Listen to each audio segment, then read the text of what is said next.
ತದನಂತರ ಅವರು ಅಧಿಕೃತ ಪ್ರತಿಗಳಿಗಾಗಿ ಸಲ್ಲಿಸಿದ್ದಾರೆ ಮತ್ತು ಅಗತ್ಯ ಪ್ರತಿಗಳನ್ನು ಪಡೆದುಕೊಂಡ ತರುವಾಯ ಅವರು ಎಂ.ಎ.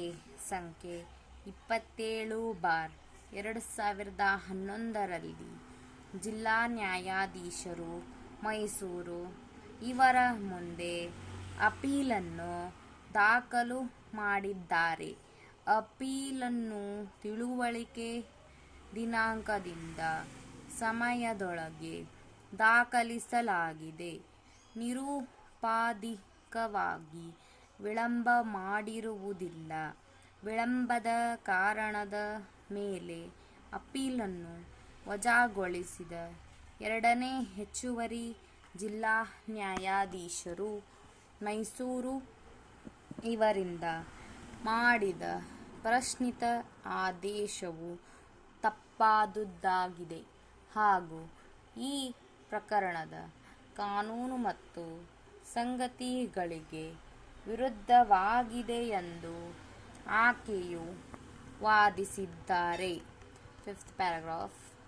ನಿಶಾನೆ A1 ರಿಂದ 7ರ ಎರಡನೇ ಅರ್ಜಿದಾರ ಸಿದ್ದರಾಮಯ್ಯ ಟಿಬಿ ರೋಗದಿಂದ ಬಳಲುತ್ತಿದ್ದನು ಎಂಬುದನ್ನು ಸ್ಪಷ್ಟವಾಗಿ ತಿಳಿಸುತ್ತಿದ್ದರೂ ಸಹ ಅದನ್ನು ಜಿಲ್ಲಾ ನ್ಯಾಯಾಧೀಶರು ವಿವೇಚಿಸಿಲ್ಲವೆಂದು ಅರ್ಜಿದಾರರ ಪರವಾಗಿ ಹಾಜರಾದ ಮಾನ್ಯ ನ್ಯಾಯವಾದಿಯು ಮುಂದುವರೆದು ವಾದಿಸಿದ್ದಾರೆ.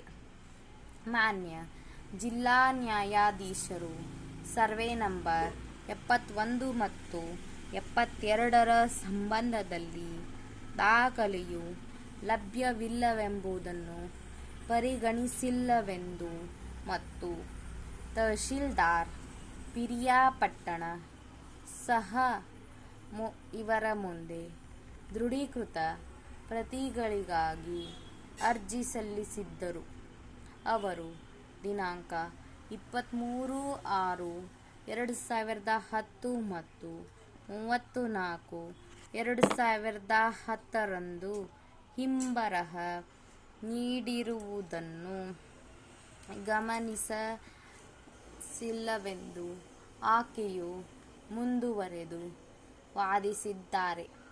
ತದನಂತರ ಅವರು ದೃಢೀಕೃತ ಪ್ರತಿಗಳಿಗಾಗಿ ಅರ್ಜಿ ಸಲ್ಲಿಸಿದ್ದಾರೆ ಮತ್ತು ಪಡೆದುಕೊಂಡಿದ್ದಾರೆ ಹಾಗೂ ತಿಳುವಳಿಕೆಯ ದಿನಾಂಕದಿಂದ ಆ ಸಮಯದೊಳಗೆ ಜಿಲ್ಲಾ ನ್ಯಾಯಾಲಯದ ಮುಂದೆ ಅಪೀಲನ್ನು ಸಲ್ಲಿಸಿದ್ದಾರೆ. ಜಿಲ್ಲಾ ನ್ಯಾಯಾಧೀಶರು ವಿಳಂಬದ ಕಾರಣದ ಮೇಲೆ ಮಾತ್ರ ಗುಣಾವಗುಣಗಳನ್ನು ಪರಿಗಣನೆ ತೆಗೆದುಕೊಳ್ಳದೆ ಅಪೀಲ್